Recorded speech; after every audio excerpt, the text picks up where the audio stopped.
इसीलिए जैसे ही आप सल्लल्लाहु अलैहि वसल्लम को पता चला, वो सीधा हजरत अली के माँ के पास पहुंचे और उन्हें देखकर फरमाया, ऐ मेरी माँ, अल्लाह आप पर रहम करे। आप मेरी माँ के बाद मेरी माँ थी। आप खुद भूखी रहती थी लेकिन हमेशा मुझे खिलाती थी। आपको खुद अच्छे लिबास की जरूरत होती थी लेकिन आप हमेशा मुझे पहनाती थी। जब उन्हें दफनाने का वक्त आया, आप सल्लल्लाहु अलैहि वसल्लम खुद उनकी कब्र के अंदर गए और वहां अल्लाह से दुआ की, ऐ अल्लाह मेरी माँ को बख्श दे। जिसके बाद आप सल्लल्लाहु अलैहि वसल्लम ने उनके कफन के लिए अपनी कमीज उतार कर दी, जिसके बाद उन्हें दफन कर दिया गया। अब ये सब तो हजरत अली के फैमिली मैटर्स थे, लेकिन वहां मदीना की रियासत में मुसलमान एक नई प्लानिंग कर रहे थे। खंदक की जंग के बाद मुसलमान आप सल्लल्लाहु अलैहि वसल्लम के हुक्म से पहली बार उम्रा करने के लिए मक्का की तरफ रवाना हुए और मुसलमानों ने पहले ही मक्का वालों को बता दिया था कि हम कोई जंग वंग नहीं करना चाहते, हम सिर्फ उम्रा करने के लिए आ रहे हैं।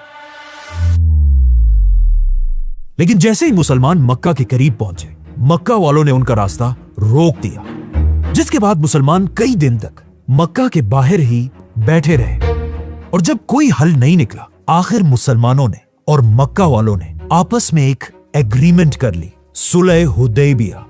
रसूलुल्लाह सल्लल्लाहु अलैहि वसल्लम, हजरत अली और कुछ सहाबा मक्का वालों से एग्रीमेंट के लिए एक कैंप में जमा हुए।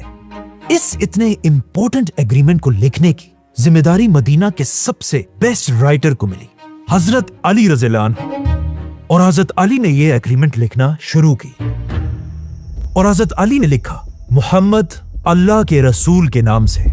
जैसे ही हजरत अली ने यह लिखा, मक्का वालों का एक शख्स गुस्से से खड़ा हुआ और कहा, यह क्या है, हम तो इन्हें रसूल मानते ही नहीं। ला नअतरिफु बिका रसूल। और उसने हजरत अली से कहा, इस एग्रीमेंट से मोहम्मद अल्लाह का रसूल मिटाकर मोहम्मद बिन अब्दुल्ला लिखो। इस बंदे की बातें सुनकर हजरत अली ने रसूलुल्लाह सल्लल्लाहु अलैहि वसल्लम की तरफ देखा और आप सल्लल्लाहु अलैहि वसल्लम ने हजरत अली से कहा कि ठीक है, जैसा ये कह रहा है वैसा ही लिखो। लेकिन यहां पहली बार एक बहुत ही अजीब मोमेंट आया। वो अली जो बचपन से हमेशा आप सल्लल्लाहु अलैहि वसल्लम के साथ खड़े थे और अपने हाथों से हर जंग में आप सल्लल्लाहु अलैहि वसल्लम के लिए तलवार चलाते थे, आज अपने कलम से अल्लाह का रसूल लिखा हुआ नहीं मिटा सके। और आप सल्लल्लाहु अलैहि वसल्लम के कहने के बाद भी हजरत अली अपना हाथ नहीं हिला पा रहे थे। ये देखकर आप सल्लल्लाहु अलैहि वसल्लम ने खुद यह एग्रीमेंट हजरत अली से लिया और पूछा कहां लिखा है, और फिर खुद अपने हाथों से मोहम्मद रसूलुल्लाह को मिटाया और हुक्म दिया कि इसकी जगह मोहम्मद बिन अब्दुल्ला लिखा जाए। और इस तरह पहली बार मुसलमानों और मक्का वालों के दरमियान सुलह हुदैबिया की एग्रीमेंट हुई और मुसलमान वापस मदीना आ गए। पहले पहले तो मुसलमान इस एग्रीमेंट से खुश नहीं थे, लेकिन आहिस्ता आहिस्ता उन्हें समझ आने लगी कि आखिर आप सल्लल्लाहु अलैहि वसल्लम ने ये सुलह क्यों की है। क्योंकि इस सुलह में एक पॉइंट ये था कि मुसलमान और मक्का वाले अगले 10 साल के लिए कोई भी जंग नहीं करेंगे। अब जब जंगें खत्म हो चुकी थी, मुसलमान मदीना में रहने लगे, लेकिन मदीना की इकोनॉमी अब भी बहुत ही ज्यादा खराब थी और सारे सहाबा मदीना में बहुत ही गुर्बत की जिंदगी गुजारते थे। और सिर्फ सहाबा नहीं, बल्कि खुद आप सल्लल्लाहु अलैहि वसल्लम की फैमिली हजरत अली और फातिमा रज़ियल्लाहु अन्हा भी बहुत गरीब जिंदगी गुजारते थे। एक दिन आप सल्लल्लाहु अलैहि वसल्लम अपनी बेटी फातिमा के घर गए और उन्होंने देखा कि घर में अली और हसन और हुसैन है ही नहीं। जब आप सल्लल्लाहु अलैहि वसल्लम ने पूछा तो उन्हें हजरत फातिमा ने बताया कि हमारे घर में खाने और पीने की कोई भी चीज नहीं थी और बच्चे भूख से रो रहे थे। तो हजरत अली हसन और हुसैन को अपने साथ कहीं बाहर ले गए ताकि वो भूख से रोए ना। जिसके बाद आप सल्लल्लाहु अलैहि वसल्लम उन्हें ढूंढने लगे और देखा कि हजरत अली किसी के बाग में उसके लिए बहुत ही मुश्किल मजदूरी कर रहे हैं और हसन और हुसैन उनके पास बैठे खेल रहे हैं। सारा दिन हजरत अली ने इसी तरह बहुत ही मेहनत से इस बाग में मजदूरी की, जिससे उनके हाथ जख्मी भी हो गए थे। और इस सारे के एंड में उन्हें सिर्फ 16 खजूर मिले, जो हजरत अली ने अपने बच्चों को भी दिए और अपनी बीवी फातिमा को भी। ये मदीना के लीडर रसूलुल्लाह सल्लल्लाहु अलैहि वसल्लम के अपनी फैमिली का लाइफस्टाइल था। और सिर्फ यही नहीं, इसी तरह हजरत अली और फातिमा रज़ियल्लाहु अन्हा सारा काम खुद किया करते थे और उनकी हेल्प के लिए कोई भी नहीं था, बल्कि कहा जाता है हजरत फातिमा खाना कम होने की वजह से इतनी कमजोर हो चुकी थी कि जब भी वो आटा घूमती थी बार बार उनका हाथ बर्तन से गिर जाता था और उन्हें चोट लगती थी। और हजरत अली भी मजदूरी कर करके बहुत कमजोर हो चुके थे।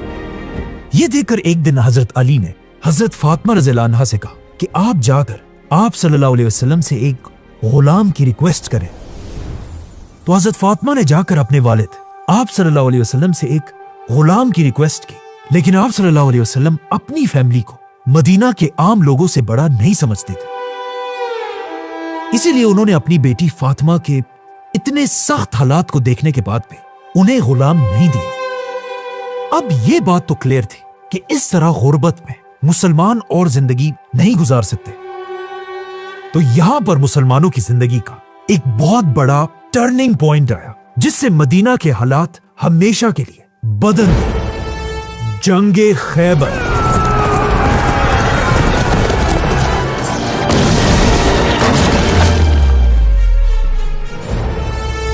अब तक सारी जंगें हमेशा मक्का और मदीना के दरमियान होती थी, लेकिन सुलह हुदैबिया के बाद अब मक्का वालों से 10 साल तक कोई लड़ाई नहीं हो सकती थी। तो मुसलमानों ने अपना रुख मक्का से हटाकर अरब की एक और बड़ी सिटी की तरफ किया, जिसका नाम था खैबर।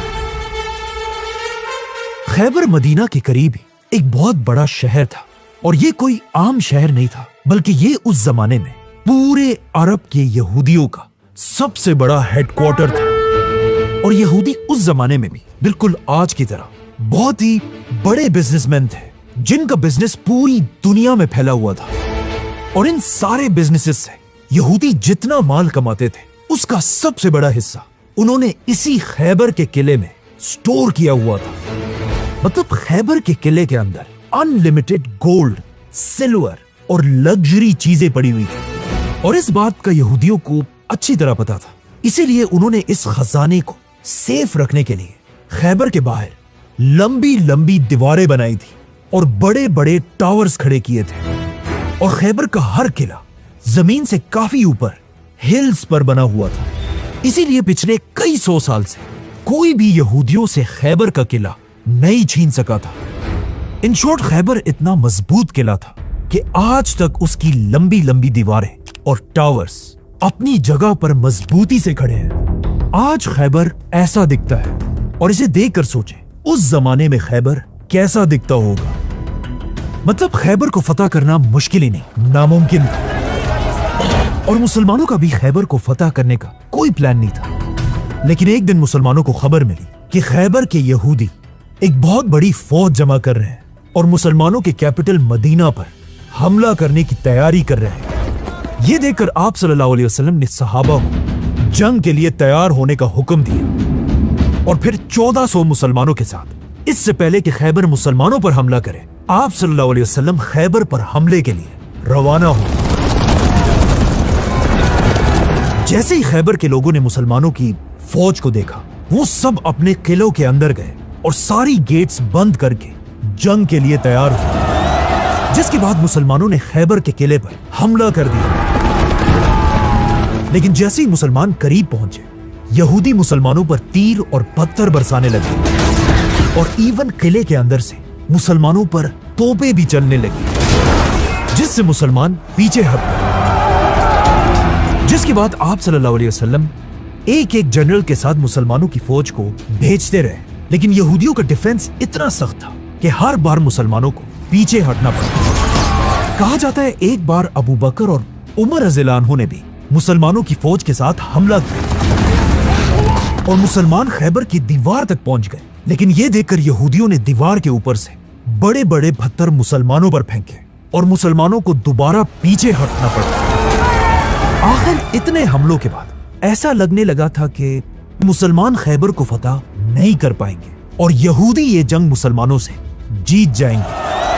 तो अब जब मुसलमानों का मोराल डाउन हो रहा था, तो आखिर आप सल्लल्लाहु अलैहि वसल्लम ने मुसलमानों को जमा किया और उन सब से कहा, कल मैं झंडा ऐसे शख्स को दूंगा जो अल्लाह और उसके रसूल से मोहब्बत करता है और अल्लाह और उसके रसूल उससे मोहब्बत करते हैं, और अल्लाह उसी आदमी के हाथ पर खैबर के किले को فتح کرے گا۔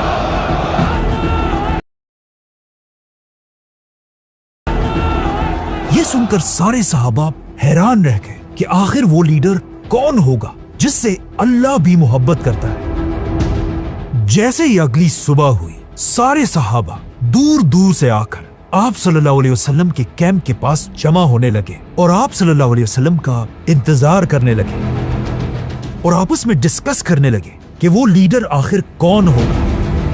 اس دن آلموسٹ ہر صحابی کی خواہش تھی کہ آپ صلی اللہ علیہ وسلم جھنڈا اسے دے اور وہ خیبر کو فتح کرے۔ حضرت عمر کہتے ہیں کہ مجھے کبھی بھی لیڈر بننے کی خواہش نہیں ہوئی سوائے خیبر کے اس دن کے، کہ اس دن میں بھی یہ چاہتا تھا کہ آپ صلی اللہ علیہ وسلم مجھے مسلمانوں کی فوج کا لیڈر بنائے۔ اب جب سارے مسلمان جمع ہو گئے، سب غور سے اس جگہ کی طرف دیکھ رہے تھے جہاں سے آپ صلی اللہ علیہ وسلم نے آنا تھا، اور آخر آپ صلی اللہ علیہ وسلم آگے آئے اور آپ صلی اللہ علیہ وسلم کو دیکھتے ہی ساری فوج بالکل خاموش ہو گئی۔ علی کا نام سن کر اپنی خیبر کانپ جاتا ہے۔ آخر آپ صلی اللہ علیہ وسلم مسلمانوں کے سامنے کھڑے ہوئے اور کہا، علی کہاں ہے؟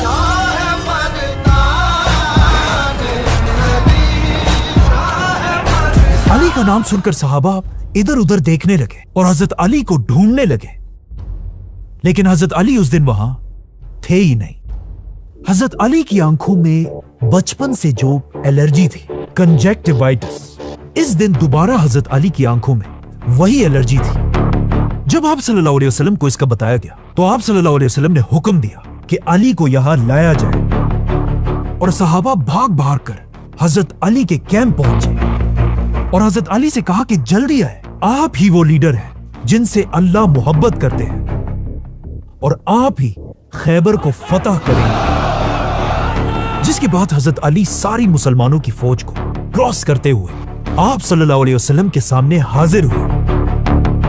آپ صلی اللہ علیہ وسلم نے حضرت علی کی آنکھوں پر اپنا ہاتھ پھیرا، جس سے ان کی یہ الرجی ہمیشہ کے لیے ختم ہو گئی، اور پھر آپ صلی اللہ علیہ وسلم نے سب کے سامنے حضرت علی کو مسلمانوں کی فوج کا جھنڈا پکڑایا اور انہیں حکم دیا کہ جاؤ اور حملہ کرو، لیکن حملے سے پہلے انہیں اسلام کی دعوت ضرور دینا۔ حضرت علی مسلمانوں کا جھنڈا لے کر پوری فوج کے ساتھ خیبر کے قلعے کی طرف بڑھے، اور اس بار حضرت علی کی لیڈرشپ میں یہ حملہ اتنا سخت تھا کہ مسلمان قلعے کے بالکل قریب پہنچنے لگے، اور جب یہودیوں نے یہ دیکھا انہیں سمجھ آ گئی کہ اب ان کا ڈیفنس ٹوٹنے والا ہے، اور آخر جب کوئی بھی راستہ نہیں تھا، یہودیوں کا لیڈر اور ان کا سب سے بڑا واریر مرحب قلعے سے باہر آیا۔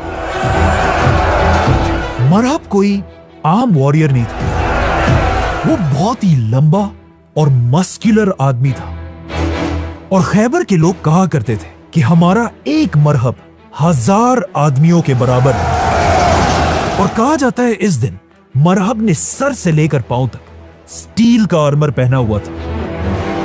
مرحب مسلمانوں کی فوج کے سامنے آیا اور زور زور سے مسلمانوں کے لیڈر کو اکیلے جنگ کے لیے چیلنج کرنے لگا۔ تو آف کورس مرحب سے لڑنے کے لیے مسلمانوں کا لیڈر صرف 28 سال کے علی رضی اللہ عنہ آگے آئے۔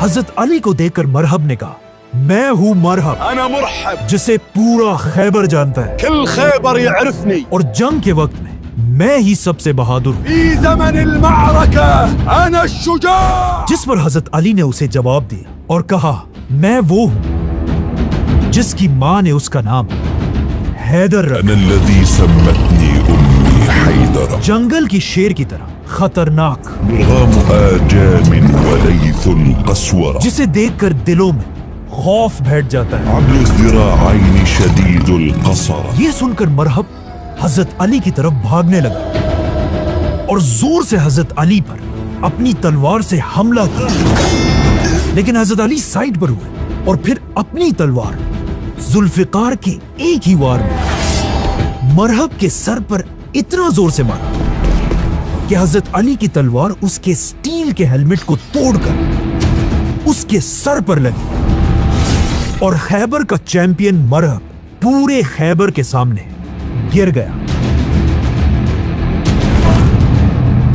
मरहब के गिरते ही मुसलमानों ने हजरत अली की लीडरशिप में खैबर पर ऐसा हमला किया कि मुसलमानों की फौज खैबर के किले के अंदर घुस गई और किले के अंदर ही जंग शुरू हुई। और इस तरह मुसलमानों ने खैबर का ये किला फतह कर लिया। और इस फतह के बाद मुसलमान खैबर का एक एक किला फतह करते गए और आखिर पूरा खैबर फतह हो गया। खैबर के किले के अंदर यहूदियों के सारे खजाने मुसलमानों के कंट्रोल में आए। इन खजानों में इतना ज्यादा सोना था कि इससे पहली बार मुसलमानों के हालात हमेशा के लिए बदल गए। आप सल्लल्लाहु अलैहि वसल्लम ने यह सारा सोना मुसलमानों में डिवाइड कर दिया और आप सल्लल्लाहु अलैहि वसल्लम ने खैबर की बड़ी बड़ी जमीनें जो खजूर के दरख्तों से भरी हुई थी मुसलमानों में बांट दी। और इसी खैबर को फतह करने के बाद पहली बार मदीना एक प्रॉपर और मजबूत स्टेट बनने लगी। और मुसलमानों के हालात इतने बदले कि हजरत उमर फरमाते हैं कि हिजरत से लेकर खैबर की फतह तक मैंने कभी पेट भरकर खाना नहीं खाया था। मतलब खैबर की फतह के बाद मुसलमानों के हालात बिल्कुल बदल चुके थे। अब खैबर में हजरत अली इस बात के लिए मशहूर है कि उन्होंने खैबर में एक बहुत भारी दरवाजा उठाया था। लेकिन सिर्फ ये दरवाजा नहीं बल्कि हजरत अली ने खैबर को फतह करके मदीना की पूरी इकोनॉमी भी उठा दी थी। खैबर हजरत अली की जिंदगी की आखिरी जंग नहीं थी क्योंकि रसूलुल्लाह सल्लल्लाहु अलैहि वसल्लम ने पहले यह बता दिया था कि आगे जाकर हजरत अली मुसलमानों के एक बहुत बड़े लीडर बनेंगे। एक दिन आप सल्लल्लाहु अलैहि वसल्लम सहाबा के साथ कहीं जा रहे थे। अचानक आप सल्लल्लाहु अलैहि वसल्लम का जूता फट गया तो हजरत अली आप सल्लल्लाहु अलैहि वसल्लम का जूता लेकर उसे ठीक करने लगे और आप सल्लल्लाहु अलैहि वसल्लम सहाबा के साथ थोड़ा आगे चले और फिर सहाबा से कहा कि तुम सब में एक आदमी ऐसा होगा जो कुरान की तफसीर के लिए ऐसे ही लड़ेगा जिस तरह मैं कुरान के लिए लड़ा हूं। जिस पर अबू बकर रज़ियल्लाहु अन्हु ने पूछा कि क्या वो मैं हूं? आप सल्लल्लाहु अलैहि वसल्लम ने कहा नहीं, बल्कि ये शख्स वो होगा जो इस वक्त मेरा जूता ठीक कर रहा है। और आगे जाकर बिल्कुल ऐसा ही हुआ। खैबर की फतह इतनी बड़ी थी कि इस फतह के बाद आहिस्ता आहिस्ता अरब के कबीले मुसलमानों के सामने अपना सर झुकाने लगे और आप सल्लल्लाहु अलैहि वसल्लम अरब के सबसे ताकतवर लीडर बनने लगे। और आखिर खैबर के सिर्फ एक साल बाद मक्का वालों ने मुसलमानों के साथ सुलह हुदैबिया तोड़ दी और अब मुसलमान इतने स्ट्रांग थे कि आप सल्लल्लाहु अलैहि वसल्लम 10,000 की फौज लेकर मक्का को फतह करने के लिए रवाना हुए। इससे सिर्फ 8 साल पहले एक ऐसा दिन भी आया था जब हजरत अली अकेले मक्का से हिजरत करके मदीना गए थे और अब आप सल्लल्लाहु अलैहि वसल्लम के साथ 10,000 की फौज लेकर हजरत अली भी दोबारा मक्का एंटर हुए और मक्का को फतह करके हजरत अली और बाकी सहाबा ने वहां के काबा के अंदर सारे बुतों को तोड़ दिया। और इस तरह मुसलमानों ने आखिर मक्का को फतह कर लिया। मक्का को फतह करने के बाद हजरत अली इस्लाम की अगली जंगे हुनैन में भी आप सल्लल्लाहु अलैहि वसल्लम के साथ मजबूती से खड़े रहे और ये जंग भी मुसलमान जीत गए। जिसके बाद आप सल्लल्लाहु अलैहि वसल्लम वापस अपने कैपिटल मदीना चले गए और अब मक्का को फतह करने के बाद पूरा अरब मदीना को अपना कैपिटल मानने लगा और हर तरफ से लोग आकर आप सल्लल्लाहु अलैहि वसल्लम के हाथ पर बैत करने लगे। अब जब आप सल्लल्लाहु अलैहि वसल्लम ने पूरे अरब को यूनाइट कर दिया था, ये देखकर उस वक्त की super power Aahista Aahista Medina की ताकत से डरने लगी। The great Roman empire. इसीलिए मुसलमानों की ताकत और भी ज्यादा बढ़ने से रोकने के लिए अब रोमन एम्पायर मुसलमानों पर हमले की तैयारी करने लगे। जब रसूलुल्लाह सल्लल्लाहु अलैहि वसल्लम को इसकी खबर मिली, आप सल्लल्लाहु अलैहि वसल्लम ने भी रोमन एम्पायर से जंग के लिए 30,000 मुसलमानों की फौज जमा की, जिसके बाद मुसलमान तबूक की तरफ रवाना हुए। इस जंग में आप सल्लल्लाहु अलैहि वसल्लम ने एक ऐलान किया था कि जो भी मुसलमान इस फौज में शामिल नहीं होगा उसे मुनाफिक डिक्लेयर कर दिया जाएगा। जैसे ही मुसलमानों की फौज मदीना से रवाना हुई, पहली बार आप सल्लल्लाहु अलैहि वसल्लम ने मुसलमानों के सबसे बड़े वॉरियर हजरत अली को हुक्म दिया कि वो इस जंग में शामिल नहीं होंगे, बल्कि वो मदीना में रहकर मुसलमानों के कैपिटल की हिफाजत करेंगे। جس کے بعد مسلمانوں کی فوج جنگ کے لیے روانہ ہوئی۔ پہلی بار ایسا ہوا تھا کہ حضرت علی آپ صلی اللہ علیہ وسلم کے ساتھ کسی جنگ میں شامل نہیں ہوئے ہوں۔ یہ دیکھ کر مدینہ کے کچھ منافق حضرت علی کے خلاف عجیب عجیب باتیں بنانے لگے، لیکن جب حضرت علی کو ان باتوں کا پتہ چلا، وہ سیدھا مدینہ سے مسلمانوں کی فوج کی طرف روانہ ہوئے اور آپ صلی اللہ علیہ وسلم کے پاس پہنچ کر پوچھا، یا رسول اللہ، آپ کیوں مجھے مدینہ کے بچوں اور عورتوں کے ساتھ چھوڑ رہے ہیں؟ حضرت علی کو اس طرح پریشان دیکھ کر آپ صلی اللہ علیہ وسلم نے انہیں کہا، اے علی، کیا تم اس بات سے خوش نہیں ہو کہ تمہاری حیثیت میرے لیے ایسے ہی ہے جیسے موسیٰ علیہ السلام کے لیے ہارون علیہ السلام کی تھی، لیکن میرے بعد کوئی نبی نہیں ہوگا۔ اسی لیے یہ سن کر حضرت علی رضی اللہ عنہ بہت خوش ہوئے اور واپس مدینہ آ گئے، جس کے بعد مسلمانوں کی فوج تبوک پہنچی، لیکن وہاں سے رومنز پہلے ہی بھاگ چکے تھے، اسی لیے کوئی بھی جنگ نہیں ہوئی اور آپ صلی اللہ علیہ وسلم مسلمانوں کے ساتھ واپس مدینہ آ گئے۔ تبوک کی جنگ کے بعد پورے عرب سے اور بھی تیزی سے لوگ اسلام کی طرف آنے لگے، لیکن عرب میں کچھ لوگ ابھی بھی ایسے تھے جو اسلام ایکسپٹ کرنے کے لیے بالکل تیار نہیں تھے۔ ایک دن عرب کے کرسچن قبیلے کے لوگ مدینہ آپ صلی اللہ علیہ وسلم سے ملنے کے لیے آئے۔ ان کرسچنز کو پتا تھا کہ وہ عرب کے لیڈر کے ساتھ ملنے جا رہے ہیں، اسی لیے انہوں نے بہت ہی مہنگے مہنگے کپڑے پہنے تھے اور اس کے ساتھ ہاتھوں میں سونے کی رنگز بھی پہنی ہوئی تھی، اور ان کا خیال تھا کہ یہ سب دیکھ کر عرب کا بادشاہ انہیں عزت دے گا۔ لیکن جیسے یہ لوگ آپ صلی اللہ علیہ وسلم کے پاس پہنچے اور آپ صلی اللہ علیہ وسلم کو سلام کیا، آپ صلی اللہ علیہ وسلم نے ان کے سلام کا جواب نہیں دیا، بلکہ اس کے بعد ان کی کسی بھی بات کا جواب نہیں دیا۔ یہ دیکھ کر یہ لوگ حیران ہو گئے اور وہاں سے باہر نکل آئے اور صحابہ سے پوچھنے لگے کہ ہمیں کیا کرنا چاہیے۔ آخر حضرت علی نے آ کر انہیں بتایا کہ یہ جو تم نے مہنگے مہنگے کپڑے پہنے ہیں اور سونے کی انگوٹیاں پہنی ہیں، یہ سب اتار دو اور بالکل عام لوگوں کی طرح کپڑے پہن کر آپ صلی اللہ علیہ وسلم کے پاس جاؤ۔ ان لوگوں نے ایسا ہی کیا اور دوبارہ سادہ کپڑے پہن کر آپ صلی اللہ علیہ وسلم کے پاس گئے اور پھر انہیں سلام کیا۔ اس بار آپ صلی اللہ علیہ وسلم نے انہیں دیکھا اور ان کے سلام کا جواب دیا، اور اس طرح آپ صلی اللہ علیہ وسلم اور ان کرسچنز کی ڈیبیٹ شروع۔ یہ کرسچنز بار بار آپ صلی اللہ علیہ وسلم سے کہہ رہے تھے کہ عیسیٰ علیہ السلام اللہ کے بیٹے ہیں اور ہم سب کے خدا ہیں، لیکن آپ صلی اللہ علیہ وسلم انہیں بتا رہے تھے کہ عیسیٰ علیہ السلام اللہ کے پیغمبر اور صرف اللہ کے بندے ہیں، جس پر انہوں نے آپ صلی اللہ علیہ وسلم سے کہا کہ پھر ہمیں بتائیں کون ایسا آدمی ہے جو بغیر کسی باپ کے پیدا ہوا ہو، اور ان کی اسی بات پر قرآن کی آیت نازل ہوئی جس میں اللہ نے فرمایا کہ عیسیٰ کی مثال ایسی ہی ہے جیسے آدم کی ہے۔ اب قرآن کی اس آیت کا ان کرسچنز کے پاس کوئی جواب نہیں تھا، کیونکہ اگر عیسیٰ علیہ السلام بغیر باپ کے پیدا ہوئے تو آدم علیہ السلام بغیر ماں باپ کے پیدا ہوئے تھے۔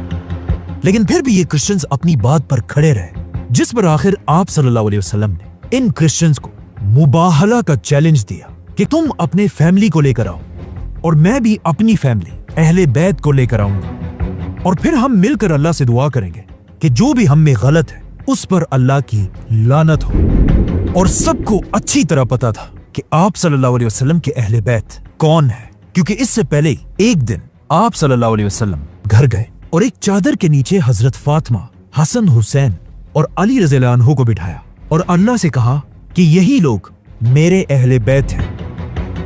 جب آپ صلی اللہ علیہ وسلم حضرت فاطمہ، حسن، حسین اور علی رضی اللہ عنہ کے ساتھ مباہلہ کے چیلنج کے لیے پہنچے، وہاں سارے کرسچنز نے آپ صلی اللہ علیہ وسلم سے کہا کہ آپ ہمارے بارے میں جو بھی فیصلہ کرنا چاہیں کر لیں، لیکن یہ مباہلہ کا چیلنج ہم آپ کے ساتھ نہیں کر سکتے۔ اور یہ کرسچنز وہاں سے چلے گئے۔ یہاں سے حضرت علی کی زندگی میں ایک بہت بڑا چینج آیا، کیونکہ اب رسول اللہ صلی اللہ علیہ وسلم حضرت علی کو ایک واریر سے اسلام کا بہت بڑا جج بنانا چاہتے تھے۔ اصل میں جب پورا عرب اسلام کی طرف آ رہا تھا، یمن کا ایک بہت بڑا قبیلہ اب بھی مسلمان ہونے کے لیے تیار نہیں تھا، اسی لیے آپ صلی اللہ علیہ وسلم نے اپنے ایک جنرل خالد بن ولید رضی اللہ عنہ کو یمن کی طرف بھیجا تاکہ وہ ان لوگوں کو اسلام کی دعوت دے، لیکن آپ صلی اللہ علیہ وسلم کافی عرصے تک انتظار کرتے رہے، لیکن یمن کے مسلمان ہونے کی کوئی خبر نہیں آئی۔ تو آخر آپ صلی اللہ علیہ وسلم نے خالد بن ولید کو واپس مدینہ بلایا और फिर आप सल्लल्लाहु अलैहि वसल्लम ने हुक्म दिया कि अली को मेरे पास लाया जाए। हजरत अली ने आकर आप सल्लल्लाहु अलैहि वसल्लम से पूछा कि या रसूल अल्लाह, आप मुझे बहुत दूर एक दूसरे मुल्क भेज रहे हैं और मेरी उम्र तो अभी बहुत कम है, और वहां मुझसे बड़ी उम्र के लोग मेरी बात क्यों मानेंगे, और मैं उनके दरमियान सही फैसला कैसे करूंगा? क्योंकि इस वक्त हजरत अली की एज सिर्फ 30-32 साल थी, जिस पर आप सल्लल्लाहु अलैहि वसल्लम ने हजरत अली के सीने पर अपना हाथ फेरा और हजरत अली को दुआ दी, ऐ अल्लाह, अली की जबान को सच के साथ रख और इसके दिल को हिदायत दे। और फिर हजरत अली से कहा, ऐ अली, जब भी तुम दो ग्रुप्स के दरमियान फैसला करना, पहले दोनों ग्रुप्स की हर बात गौर से सुनना और तभी फैसला करना। आप सल्लल्लाहु अलैहि वसल्लम ने हजरत अली को अपने हाथों से उनके सर पर एक अमामा पहनाया और उनके हाथ में काला झंडा दिया, और इस तरह हजरत अली यमन की तरफ रवाना हुए। एक जनरल की तरह नहीं, बल्कि यमन के गवर्नर और जज की तरह। जैसे ही हजरत अली यमन पहुंचे, उन्होंने वहां सारे लोगों को जमा किया, उनके सामने आप सल्लल्लाहु अलैहि वसल्लम का लेटर पढ़कर सुनाया और फिर एक जबरदस्त स्पीच की। और इस तरह हजरत अली की ही बातों से इंस्पायर होकर पूरे यमन ने इस्लाम कबूल कर लिया। और हजरत अली के जाने के कुछ ही दिन बाद आप सल्लल्लाहु अलैहि वसल्लम तक खबर पहुंची कि यमन इस्लाम कबूल कर चुका है, जिसके बाद हजरत अली यमन के लीडर बने और यमन के सारे फैसले हजरत अली ही करने लगे। ये वही यमन था जहां से बहुत साल पहले एक बादशाह ने मक्का पर हमला किया था, जिसका नाम था अब्रहा। और अब मक्का का ही एक आदमी पूरे यमन का लीडर था। कुछ महीने यमन में रहने के बाद हजरत अली को पता चला कि आप सल्लल्लाहु अलैहि वसल्लम अपनी जिंदगी के पहले हज के लिए मदीना से मक्का आ रहे हैं, जिसके बाद हजरत अली यमन से मक्का की तरफ रवाना हुए और जाकर आप सल्लल्लाहु अलैहि वसल्लम के साथ इस हज में हिस्सा लिया। ये आप सल्लल्लाहु अलैहि वसल्लम की जिंदगी का पहला और आखिरी हज था। और हज करने के बाद रसूलुल्लाह सल्लल्लाहु अलैहि वसल्लम हजरत अली और हजारों सहाबा के साथ वापस मदीना की तरफ रवाना हुए। अब जब ये हजारों मुसलमान आप सल्लल्लाहु अलैहि वसल्लम के साथ मक्का से मदीना जा रहे थे, रास्ते में एक जगह खुम के मकाम पर स्टे किया। मुसलमानों ने आप सल्लल्लाहु अलैहि वसल्लम के लिए कुछ दरख्तों के नीचे स्पीच की जगह बनाई, जहां आप सल्लल्लाहु अलैहि वसल्लम सारे मुसलमानों के सामने आए। सही मुस्लिम और हदीस की इन किताबों में आप सल्लल्लाहु अलैहि वसल्लम की ये स्पीच कुछ इस तरह है। आप सल्लल्लाहु अलैहि वसल्लम सारे मुसलमानों के सामने आए और फरमाया, ऐ लोगो, सुन लो, मैं भी एक इंसान हूं। बहुत जल्द एक फरिश्ता अल्लाह का पैगाम लेकर मेरे पास आएगा और मैं उसका हुक्म मान लूंगा। ऐ लोगो, मैं तुम्हारे पास दो बहुत बड़ी चीजें छोड़कर जा रहा हूं।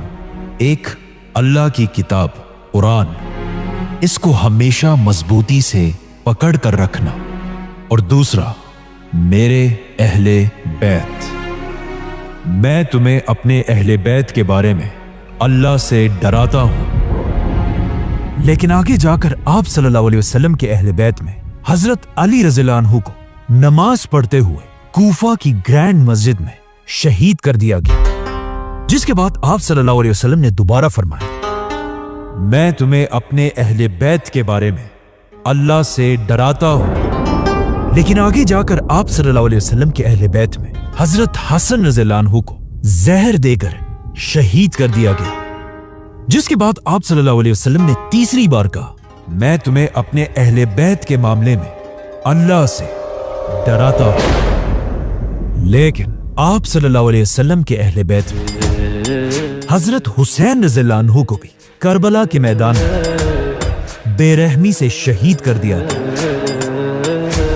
इसी तरह ये बात 3 बार कहने के बाद आप सल्लल्लाहु अलैहि वसल्लम ने सहाबा से पूछा, क्या तुम लोगों को नहीं पता कि मेरा मुसलमानों पर उनकी जानों से भी ज्यादा हक है? जिस पर सहाबा ने जवाब दिया कि बिल्कुल, हम मानते हैं। तो आप सल्लल्लाहु अलैहि वसल्लम ने हजरत अली का हाथ पकड़ा और उसे उठाकर फरमाया, जिसका मौला मैं, उसका मौला अली। ए अल्लाह, उससे मोहब्बत रख جو علی سے محبت رکھے اور اس سے دشمنی کر جو علی سے دشمنی کرے۔ یہ کوئی پہلی دفعہ نہیں تھا کہ آپ صلی اللہ علیہ وسلم نے مولا علی کی امپورٹنس کے بارے میں مسلمانوں کو بتایا ہو۔ اس سے پہلے بھی ایک بار آپ صلی اللہ علیہ وسلم نے فرمایا تھا کہ اے علی، تم سے مومن ہی محبت کرے گا اور تم سے منافق ہی بغض رکھے گا۔ ایک اور جگہ آپ صلی اللہ علیہ وسلم نے فرمایا تھا قرآن علی کے ساتھ ہے اور علی قرآن کے ساتھ ہے۔ اور ایک اور بار آپ صلی اللہ علیہ وسلم نے فرمایا علی مجھ سے ہے اور میں علی سے ہوں۔ حضرت علی ان 10 صحابہ میں سے بھی تھے جنہیں رسول اللہ صلی اللہ علیہ وسلم نے دنیا میں جنت کی خوشخبری دی تھی۔ آپ صلی اللہ علیہ وسلم نے ایک اور جگہ فرمایا جس نے علی کو گالی دی اس نے مجھے گالی دی، اور جس نے مجھے گالی دی اس نے اللہ کو گالی دی، اور کہا جس نے علی کو تکلیف پہنچائی اس نے مجھے تکلیف پہنچائی۔ اور ایک دن آپ صلی اللہ علیہ وسلم نے فرمایا جس نے میری بات مانی اس نے اللہ کی بات مانی، اور جس نے علی کی بات مانی اس نے میری بات مانی۔ اور آخر ایک دن آپ صلی اللہ علیہ وسلم نے حضرت علی سے یہ بھی کہا کہ میری امت کا سب سے برا آدمی وہ ہوگا جو تمہاری داڑھی کو تمہارے خون سے لال کر دے گا، مطلب تمہیں شہید کر دے گا۔ مطلب جو آدمی حضرت علی کو شہید کرے گا وہ قیامت تک اس امت کا سب سے بدبخت آدمی ہوگا۔ اس سپیچ کے بعد آپ صلی اللہ علیہ وسلم سارے مسلمانوں کے ساتھ واپس مدینہ پہنچے، اور مدینہ پہنچتے ہی آپ صلی اللہ علیہ وسلم ایک بار پھر اس وقت کی سپر پاور رومن امپائر پر حملہ کرنے کی پلاننگ کرنے لگے۔ اور اس حملے کے لیے آپ صلی اللہ علیہ وسلم نے مسلمانوں کی ایک نئی فوج بنائی اور انہیں رومن امپائر پر حملے کے لیے روانہ کر دیا۔ لیکن جیسے یہ فوج روانہ ہوئی آہستہ آہستہ مدینہ میں آپ صلی اللہ علیہ وسلم کی طبیعت خراب ہونے لگی، اور آپ صلی اللہ علیہ وسلم کی زندگی کے آخری دن قریب آنے لگے۔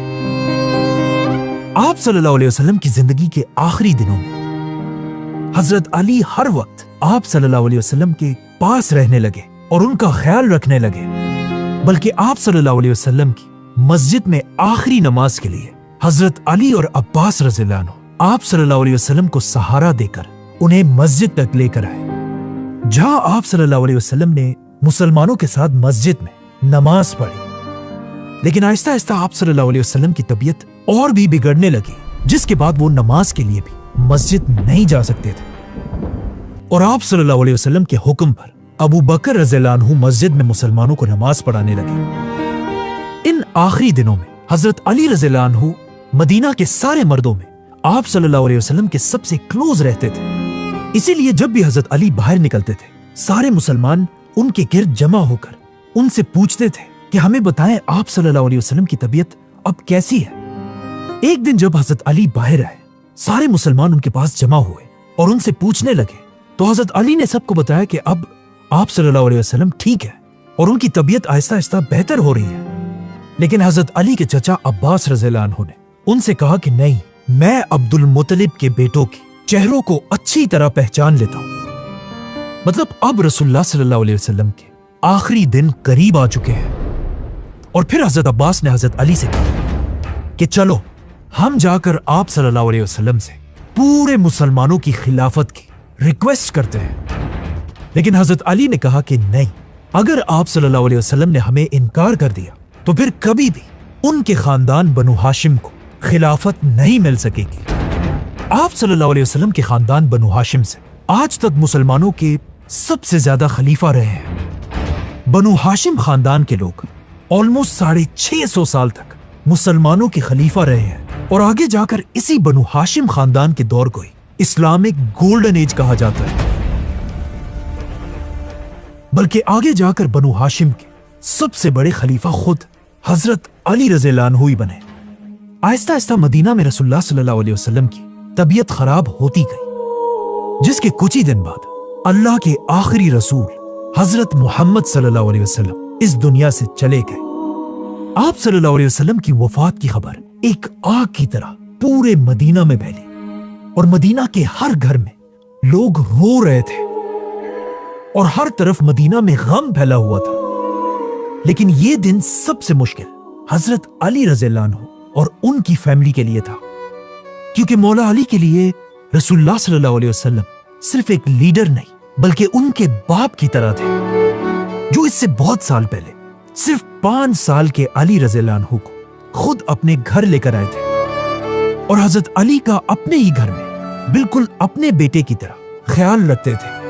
حضرت علی نے آپ صلی اللہ علیہ وسلم کے ہی گھر میں لکھنا اور پڑھنا سیکھا تھا، اور صرف یہی نہیں بلکہ عرب کے سب سے بڑے واریر بھی حضرت علی آپ صلی اللہ علیہ وسلم کے گھر سے ہی بنے، اور آپ صلی اللہ علیہ وسلم نے اپنی چھوٹی بیٹی حضرت فاطمہ رضی اللہ عنہا کی شادی بھی حضرت علی رضی اللہ عنہ سے کرائی تھی۔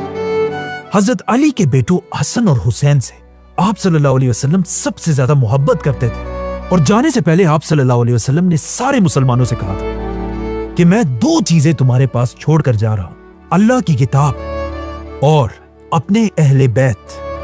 آپ صلی اللہ علیہ وسلم کی وفات کے بعد حضرت علی آپ صلی اللہ علیہ وسلم کی میت کے پاس آئے اور کہا، یا رسول اللہ، آپ سے پہلے بھی اللہ کے رسول دنیا سے جا چکے ہیں،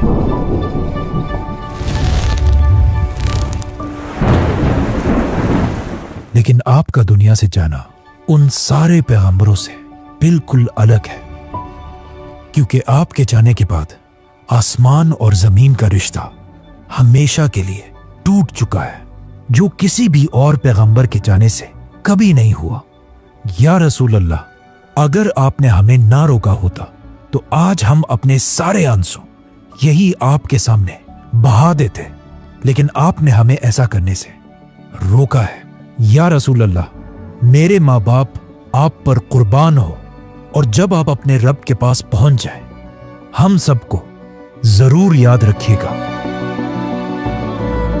دنیا کے سب سے عظیم انسان رسول اللہ صلی اللہ علیہ وسلم کو حضرت علی نے غسل دیا، اور اس اتنے مشکل دن میں اتنے غم میں ہونے کے باوجود بھی حضرت علی نے ہی آپ صلی اللہ علیہ وسلم کو دفنانے کی ساری تیاری کی۔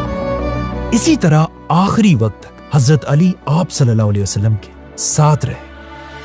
اب اسلام کی تاریخ میں ایک نیا دور شروع ہو چکا تھا، اور آپ صلی اللہ علیہ وسلم کے جانے کے بعد مسلمانوں نے اپنا پہلا خلیفہ ابو بکر رضی اللہ عنہ کو بنایا، اور اب وقت آ چکا تھا کہ مسلمان آپ صلی اللہ علیہ وسلم کی کہی ہوئی باتوں کو پورا کریں، اور اس وقت کی سپر پاورز رومن اور پرشین ایمپائر